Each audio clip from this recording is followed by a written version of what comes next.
माननीय पवार साहेबांचा पक्ष फोडला, उद्धव ठाकरेंचा पक्ष फोडला।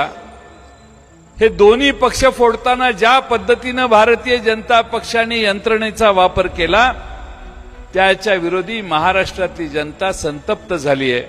आणि म्हणून मागच्या लोकसभेमध्ये तुम्ही सगळ्या बहादरांनी लोकसभेच्या 48 जागांपैकी महाराष्ट्रामध्ये 31 जागांवर भाजप आणि त्यांच्या मित्रपक्षाचा पराभव करून दाखवला। तुम्ही सगळ्यांनी एवढे प्रचंड प्रयत्न केले, लोकभावना महाविकास आघाडीच्या मागे आली की महाराष्ट्रातल्या जनतेनेच निवडणुका हातात घेतल्या आणि त्याचा परिणाम प्रचंड मोठ्या प्रमाणात महाराष्ट्राचा निकाल बदलण्यात झाला।